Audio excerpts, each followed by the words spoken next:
pessoal, sejam todos bem-vindos a mais uma aula de assistência ao paciente em situação de urgência e emergência. Eu sou o professor enfermeiro João Lucas e hoje a gente vai falar um pouquinho com vocês sobre sistema respiratório. Na verdade, algumas situações que podem acontecer aí com o paciente do agravo, do sistema respiratório. Para a gente lembrar um pouquinho do sistema respiratório, vale lembrar que é o sistema responsável aí pela troca gasosa, ou seja, é aquele que a gente vai fazer, vai captar oxigênio e vai eliminar, então, aí, gás carbônico, Vou captar O2 e eliminar CO2. Então, a primeira coisa que é importante entender, o que seria, então, uma insuficiência respiratória? Então, a insuficiência respiratória é a incapacidade de efetuar a adequada troca gasosa, captar oxigênio e eliminar CO2 da corrente sanguínea. Nós temos aí duas circulações, Nós temos a grande circulação, que é a impulsão do sangue do coração para todo o corpo, e nós temos a pequena circulação, que é a impulsão do sangue do coração para os pulmões. Então, eu mando sangue do coração para os pulmões, lá ele realiza a troca gasosa, e depois disso ele vai ser infundido, estimulado para todo o nosso organismo. Então, a gente tem aí as duas circulações, a pequena e a grande circulação. Quando a gente tem uma perfeita sincronia disso aí, o corpo funciona de forma perfeita. A ausência da sincronia pode sim vir a causar, então, essa incapacidade aí de realizar a troca gasosa, causando, então, uma insuficiência respiratória. Então, essa incapacidade do sistema respiratório em manter ventilação e ou a oxigenação do organismo, ela pode se instalar de forma rápida, Então, normalmente, ela vai diminuir aí a pressão ou fluxo de oxigênio que é infundido do pulmão para os outros órgãos, Normalmente, a gente vai ter uma alteração aí, quando tem um erro ou uma alteração, a gente tem uma modificação tanto do ambiente pulmonar e vai ter uma alteração também do ambiente cardiorrecirculatório ou cardiorrespiratório, e a gente pode ter uma alteração em piorar tudo isso, tendo uma lesão, então, no ambiente neural. Então, quando se falta oxigênio, a gente pode lesionar aí N sistemas e começar a ter falha em vários sistemas. Então, é importante ressaltar que quando a gente tem uma ventilação, que é o ato de inspirar e expirar, então uma inspiração e uma expiração corresponde a uma ventilação. Quando vocês viram em sinais vitais, é bem importante lembrar disso, Então, quando eu tenho uma respiração, eu tenho uma inspiração e uma expiração, que corresponde a uma respiração, Quando eu tenho aí uma dificuldade de troca gasosa, uma difusão aí entre CO2 e O2, eu vou ter um aumento do débito cardíaco, ou seja, meu coração vai começar a ter um aumento aí na sua condição de batimentos para tentar repor esse oxigênio, o que acaba que eu posso ter aí um aumento de pressão arterial e pior, se o corpo não estiver preparado aí para esse aumento pressórico, eu posso vir a ter aí um infarto, eu posso vir a ter aí uma parada cardiorrespiratória, posso ter algumas lesões de nível neural, por exemplo, com sequelas até permanentes. Então, quando eu não tenho uma boa ventilação, provavelmente eu vou ter algum tipo de problema acarretado a isso, tá certo? O que pode acontecer aí para ter uma modificação do padrão pulmonar? O mais comum que pode acontecer são algumas infecções, No caso, por exemplo, a pneumonia seria um tipo de infecção pulmonar, algum tipo de câncer, alguma neoplasia, algum tipo de trauma, um pneumotórax, por exemplo, quando eu tenho aí uma perfuração da região pulmonar, e outras muito comuns, como broncoespasmo, quando eu faço uma broncoaspiração, por exemplo, uma insuficiência cardíaca que vai gerar aí uma insuficiência respiratória. Lembrando, mais uma vez, acho que já falei isso em algum momento, em alguma aula nossa, eu posso ter uma parada respiratória com batimento cardíaco, mas normalmente toda parada cardíaca vai gerar uma parada respiratória. Eu posso ter uma SARA, por exemplo, o que seria isso, João Lucas? Uma síndrome da angústia respiratória, uma síndrome da angústia respiratória aguda, para ser mais preciso, é onde eu tenho uma dificuldade aí de respirar muito evidente. Então, pessoal, o oxigênio transferido, ele vai aí fazer uma troca lá nos alvéolos, para quem não tem lembrança, E o CO2, ele sai do alvéolo e vai, ele sai da corrente sanguínea, vai para o alvéolo e sai pelo gás que a gente emite para fora, ou seja, na minha inspiração eu levo oxigênio e na minha expiração eu devolvo aí para o ambiente o CO2, tá certo? Então é muito importante lembrar o que seria também aí uma PaO2, né? Que seria a porção de oxigênio presente no sangue arterial que encontra ou é encontrada, né, dissolvida aí no plasma. Ela é medida através da nossa gasometria arterial. Agora, o que é saturação de oxigênio? Então, duas coisas diferentes, né? A gente tem a porção de oxigênio, PaO2, né? E a gente tem o SAT-O2, que é a saturação de oxigênio, que é o oxigênio ligado à hemoglobina.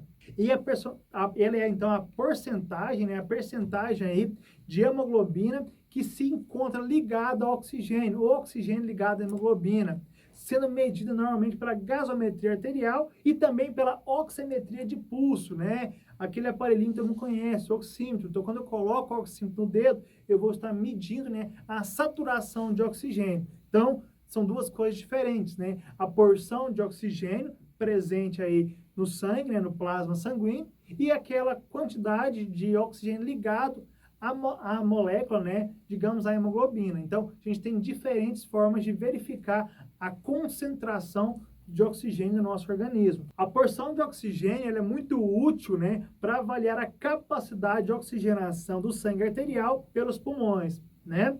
Enquanto a saturação avalia se o nível de oxigênio arterial é adequado para a perfusão dos tecidos. A insuficiência respiratória ela pode ser dividida ou classificada em dois tipos diferentes, mais comuns, né? Então, o tipo 1, que seria a hipoxêmica, né? Onde a gente vai ter uma queda aí da porção de oxigênio no sangue e também a gente vai ter uma queda da porção de CO2, porque a gente vai ter um real déficit aí da oxigenação, a gente vai ter uma dificuldade de oxigenação. E nós temos outro tipo de classificação da insuficiência respiratória, hipercapnica, né, que a gente vai ter uma queda da porção de oxigênio ao sangue e vamos ter um aumento evidente de CO2, né? Nós vamos ter um déficit, então, na ventilação. Olha a diferença. Nós temos um déficit, em um caso, de oxigenação e o outro, no segundo caso, é um déficit, nesse caso aí, de ventilação. Eu tenho dificuldade de ventilar. Ou meu paciente estiver entubado, eu não estou ventilando da forma correta, né? Os principais sinais aí é o estado mental, o paciente ele vai estar confuso, ou vai estar bem comatoso, ou em coma, né? Vai ter um aumento muito evidente do trabalho respiratório, dos músculos auxiliares aí, que auxiliam na ventilação desse paciente. Ele vai ter uma dispneia, ele vai ter um batimento de asa de nariz, principalmente em crianças, tá certo? Muita atenção. João, o que seria isso? Batimento de asa de nariz. Onde essa região nasal, ela vai ter um movimento como se fosse um batimento de asa, tá certo? Ele vai usar, como já disse, a musculatura acessória, ele vai ter uma taquipneia ou uma hiperpneia e ainda uma respiração paradoxal, ou seja, aquela respiração muito agônica, muito grande, ele vai tentar de toda forma melhorar ou fazer uma ventilação mais evidente, tá certo? Ele vai ter uma cianose periférica, principalmente em região labial, onde o paciente, a gente percebe no paciente um escurecimento dessa região, porque ele tem pouco oxigênio ligado, mas não só a região labial, em ponta dos dedos também, extremidades, dedo da mão, dedo do pé. Ele vai ter uma sudorese intensa, como eu disse, uma taquicardia, uma hipertensão ou outros sinais de liberação de adrenalina. Por quê? O corpo vai estar tentando repor qualquer tipo aí, de músculo ou de sinal para compensar esse padrão de falta de oxigênio. Então, o corpo vai tentar salvar o mecanismo por completo. O diagnóstico mais preciso é a gasometria, onde vai verificar qual é a porção aí de oxigênio que está presente nesse sangue, né? Mas também a gente consegue verificar isso pela saturação. Mas a gasometria seria um exame de excelência, digamos assim, né? O tratamento mais comum é a oxigenoterapia. Eu vou ofertar oxigênio a esse meu paciente. Lembrando, pessoal, oxigênio ajuda e muito. Muito cuidado. Oxigênio em excesso também lesa. Ele mata a condição celular. Então, vou repor oxigenoterapia conforme a necessidade do paciente. Se é um catéter nasal, se é uma máscara de Venturi, se vai ter que entubar esse paciente. Então, eu vou ofertar oxigênio como ele precisa, mas sempre lembrando, oxigênio em excesso pode causar lesões ao nosso paciente. Então, qual que é o objetivo da oxigenoterapia, né? Ele vai corrigir essa condição de baixa de oxigênio, né? Reduzir o trabalho respiratório e reduzir o trabalho do miocárdio, do músculo cardíaco. Então, ele vai fazer com que nós consigamos, então, repor esse padrão respiratório ou estabilizar esse padrão respiratório e cardíaco, né? O tratamento, além da oxigenoterapia, né? Se o fluxo for baixo, vai ser via catéter nasal ou máscara facial. Agora, de alto fluxo, a gente vai precisar, então, de uma máscara facial como a de Venturi, como eu disse para vocês, uma máscara facial com reservatório em alguns casos, né? Ou no caso aí, às vezes, suporte do ambu, da bolsa válvula máscara, para induzir ou hiperventilar um pouquinho mais o paciente. Em casos mais graves ainda, a gente vai precisar aí de entubar esse paciente, que é o procedimento médico, onde o colega médico vai entubar esse paciente e ofertar oxigênio direcional a esse paciente, conforme o respirador fazer para ele, né? Então, entra nesse caso, quando a gente fala de suporte avançado, a ventilação mecânica, né? A necessidade aí de ofertar a quantidade correta ou a necessária para esse paciente. A história da ventilação mecânica, ela surgiu aí entre 1024 e 1056 a.C., né? Ele praticou, então, a ventilação, a respiração boca a boca em um indivíduo que, por já estar tido como morto, seria incinerado. Então, foi o primeiro momento que se percebeu a necessidade de fazer uma ventilação no paciente. Em 1530, né, se criou o foro manual, onde nós conseguimos aí começar a induzir a ventilação no paciente. Em 1543, né, a gente conseguiu fazer a primeira insuflação de um pulmão, digamos assim, evidente. Em 1887, né, a gente fez a primeira intubação orotraqueal, através de um dispositivo que foi criado por um médico específico, tá certo? Em 1928, se criou o pulmão de aço. Nessa época era uma época muito de guerra, onde também durante a epidemia de poliomielite. Então, foi um momento de trabalhar essa questão pulmonar. Na década de 50, no Brasil, foi o início aí da utilização da ventilação mecânica. Em 1960, na Segunda Guerra Mundial, a gente teve aí o boom, digamos, desse processo de ventilação mecânica, porque foi o momento daquilo da Guerra Fria e a necessidade de mostrar tecnologia e, principalmente, a necessidade de falar que se tinha um meio de tratar aquele paciente com insuficiência respiratória. A ventilação mecânica é um dos principais recursos que a gente tem do suporte de vida da UTI, né? Ela substitui total ou parcialmente a atividade ventiladora do paciente, ou seja, ela vai suprir por completo a necessidade respiratória ou ventilatória desse paciente. O objetivo principal da ventilação mecânica é reverter a hipoxemia, né? Tratar a acidose respiratória, porque a ausência ou excesso de oxigênio vai causar a acidose, tratar algum tipo de lesão, permitir a sedação durante a anestesia. Então, se eu cedo esse paciente, consequentemente, ele vai ter uma dificuldade respiratória, avaliar desconforto respiratório, né, ou melhorar aí, aliviar esse conforto respiratório, na verdade, reverter a fadiga dos músculos respiratórios, ou seja, eu não causar aí uma fadiga extrema dos músculos, da musculatura acessória pulmonar. Nós temos aí algumas formas não invasivas, né, que seriam por meio de algumas máscaras faciais, e a forma invasiva, que é através da intubação orotraqueal. Normalmente, a forma não invasiva é uma escolha antes da intubação. Então, eu vou tentar um tratamento alternativo, digamos assim, para evitar que o paciente seja intubado, né? E após a intubação, por exemplo, eu tive que intubar o paciente. Para não deixar ele sem oxigênio, é uma forma de tratar esse paciente até que ele possa ficar sem o auxílio de oxigênio ou por meio de um catéter, por exemplo, né? O paciente fica pouco tempo na UTI, também tem o costume de usar essa ventilação não invasiva, aumentar o volume pulmonar do paciente diminuir a incidência de pneumonia por meio de algum tipo de infecção, por meio do tubo, né, da intubação orotraqueal, e não precisa de uma sedação intensa. Então, o paciente ele pode estar, não precisa estar aquela sedação evidente, ele pode estar apenas com a medicação ou semi-sedado ou com algum tipo de analgesia, que ele vai conseguir utilizar essa ventilação não invasiva. Os cuidados principais da enfermagem, né, digamos assim, da ventilação não invasiva, VNI, né, explicar sempre o paciente pode estar desacordado, mas sempre explicar para ele qual que é o procedimento, manter a cabeceira um pouco elevada, em torno de 45 graus, escolher a melhor forma dessa ventilação, né, proteger as áreas de maior pressão, onde a massa fica um pouco mais acoplada, às vezes passar ou hidratar um pouco mais o paciente, ajustar a máscara para que não aconteça nenhum tipo de vazamento e regular a válvula do PIP, que seria a válvula da pressão, que vai infundir a quantidade precisa de O2 nesse paciente. C5, C6, C7 litros, por exemplo. Nós temos diferentes interfaces para ser utilizado, como a máscara facial completa, que atinge tanto a região nasal como a região oral, e também algumas faces, máscara específica que atinge só região nasal, por exemplo, para pacientes que têm dificuldade respiratória, de uso contínuo, paciente que faz uso, por exemplo, em domicílio, é muito comum utilizar essa máscara aí naso, certo? Temos algumas complicações da VNI, né?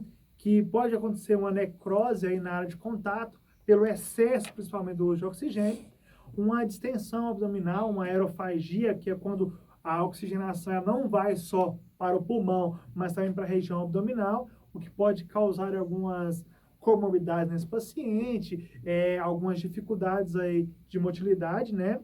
O ressecamento nasal e região também oral e conjuntivas em termos gerais, e a aspiração de conteúdo graxo, que pode ser que o paciente fique muito tempo sentado e pode ser que tenha aí um retorno de conteúdo gasto, que ele pode fazer uma broncoaspiração. Na falência da VNI, né, o que pode acontecer se o aumento respiratório, né, mesmo com a VNI, o paciente continua hiperventilando, buscando oxigênio, então a gente tem que modificar.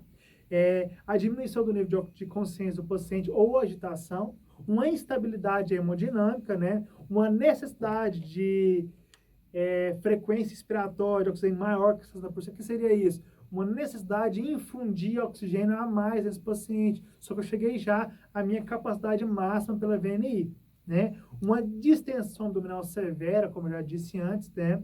E uma intolerância ao uso de máscara. Infelizmente, você não tem condição de usar a máscara, vamos ter que passar para um ambiente, então, invasivo. Os mais comuns, ou tipo de respiradores mais comuns que são utilizados hoje em dia, são aqueles que são ciclados a volume de ar, outros que utilizam pressão de ar, e outros que são ciclados a tempo, né? Ou seja, cada um vai ter uma função. Um precisa só de oxigênio e ar comprimido, outro só precisa de oxigênio, outro não precisa de nenhum, ele vai captar, então, aí o ar do ambiente, fazer, então, uma infusão, uma transformação e mandar direto para o nosso paciente. Muito comum aí para respiradores que são manuais, por exemplo, aqueles que a gente vai fazer um transporte com o paciente. Então, esse normalmente não tem uma condição ou acoplamento de oxigênio ou ar comprimido, certo? Aqui a gente tem que ficar muito atento aí à questão do respirador, né? O volume que vai ser insuflado, a frequência da insuflação, né? A velocidade dessa pressão, a mistura do O2 fornecida, então tem quanto de oxigênio, quanto de ar respirável, digamos assim, qual o volume de ar residual que fica nos pulmões após a insuflação. O que é isso, pessoal? Quanto que fica após a expiração do paciente? Que fica, a gente consegue jogar para fora uma porcentagem, mas fica uma porcentagem nos pulmões. Qual é a quantidade que fica residual nesse pulmão, né? Então é importante que a gente tenha conhecimento de como manusear qualquer tipo de respirador, para que a gente não cometa nenhum erro durante esse manuseio. É importante, muitas vezes, também realizar a umidificação desse oxigênio, né? Vou umidificar, eu vou aquecer esse oxigênio fornecido ao meu paciente. Outra coisa que é muito importante ficar atento quando se trabalha com ventilação mecânica, pessoal, é os alarmes. Então, todo respirador, todo ventilador, ele vai ter algum tipo de bip. Se o ventilador não para de bipar, tem alguma coisa que está errada nesse paciente, seja uma ligação, seja a pressão. Então, muito atento aos bips do respirador. João, mas normalmente não vamos ser nós que vamos manusear o ventilador, realmente, mas tem que saber se está tudo conectado da forma correta, se está tudo ali ligado. Caso não esteja, tem que chamar o profissional responsável por aquilo. Ah, vai ser a fisioterapia, vai ser a equipe médica, vai ser a equipe de enfermagem. É muito comum, depende muito dentro da rotina hospitalar, mas é necessário que todo profissional conheça se o equipamento está com bom funcionamento ou com mau funcionamento. Os cuidados, né, assim, de enfermagem mais comuns é manter sempre esse ventilador ligado à rede elétrica ou à bateria, ficar da bateria, se o caso ele for um ventilador de bateria, né? Ligar sempre os cabos na rede de gás, um desses gases sempre ativos. Ligar o respirador, testar todos os alarmes sempre antes de iniciar o processo de ventilação.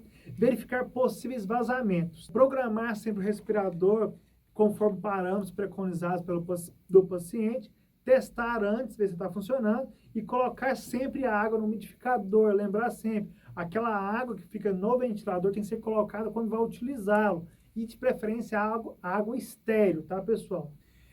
Normalmente, quando você vai tirar o paciente aí, então, desse processo de ventilação, a gente vai fazer um desmame do ventilador, né? Então, vamos fazer uma extubação do paciente. Então, a gente vai retirar o tubo. Quem vai retirar? Profissional médico. Só que os cuidados são prestados pela equipe depois, né? Então, os cuidados após a extubação, né? Explicar para o paciente. Então, ele não está acordado. Explica para ele. Porque, normalmente, o paciente vai estar no ambiente intensivo, ele não vai ter contato com a família. Então, explica o que está acontecendo, né? Suspender uma dieta integral por um período. Manter a cabeceira em torno de 45 graus. Aspirar o tubo tráqueo, naso e oral. Então, você aspirar todo o conteúdo, essa região do paciente, antes e depois da extubação, né? Deixar o material da oxigenoterapia já separado, pode ser que precise de uma reposição de oxigênio até desmamar de forma completa, né? Verificar a frequência respiratória, a frequência cardíaca, a saturação desse paciente, de preferência de 15 em 15 minutos, nas primeiras 2 horas após a extubação, realizar ou solicitar uma gasometria desse paciente, tá? Lembrar que ele tem muito risco de aspiração, risco de resposta disfuncional após o desmame, né? Ele vai ter uma comunicação verbal prejudicada, ele vai apresentar ansiedade, ele pode ter uma lesão na mucosa oral, tá certo? É importante lembrar que, embora, né, a maior parte das assistências de enfermagem seja centrada no cuidado direto ao paciente, vale ressaltar que também é de responsabilidade dessa equipe o cuidado com os materiais utilizados em todos os circuitos respiratórios, ou seja, provavelmente vocês não vão executar o padrão da ventilação, mas os cuidados com o material para realizar é de responsabilidade da equipe de enfermagem, tá certo? Então, desmamou, encaminhar tudo isso aí para a CME, para realizar uma limpeza adequada, para depois ter o material limpo e pronto para ser reutilizado. Ou se for descartável, descartar tudo isso aí já no local correto e solicitar um novo material.